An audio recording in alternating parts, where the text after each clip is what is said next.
បាទសួស្តីបងប្អូនទាំងអស់គ្នាឥឡូវកំពុងតែធ្វើដំណើរទៅរកញ៉ាំបាទថ្ងៃសៅរ៍អាទិត្យចឹងពីច្រើនពួកខ្ញុំ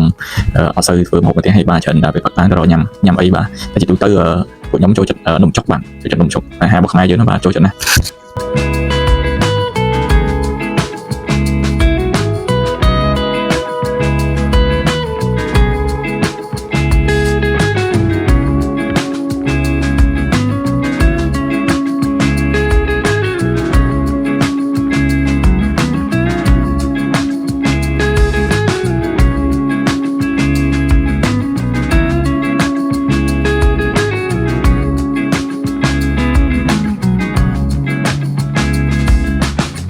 បាទបងប្អូនថ្ងៃសៅរ៍អាទិត្យភាគច្រើនពួកខ្ញុំច្រើនតែស្វែងរកហូបពេលព្រឹកឡើងបាទហូបអីឆ្ងាញ់បាទយើងចង់ញ៉ាំអីយើងហូបទៅបងប្អូនបាទ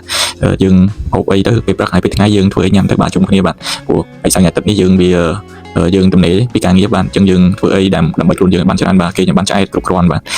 បើចឹងទេថ្ងៃពេលដែលយើងដល់ថ្ងៃធ្វើការយើងមានអារម្មណ៍មួយដូចជាវាមិនសូវស្រស់ទេបងប្អូនអញ្ចឹងវាធ្វើឲ្យការងារយើងក៏មិនសូវល្អដែរអញ្ចឹងថ្ងៃសៅរ៍អាទិត្យនេះគឺជាថ្ងៃដែលយើងធ្វើអីដើម្បីខ្លួនយើងបាទ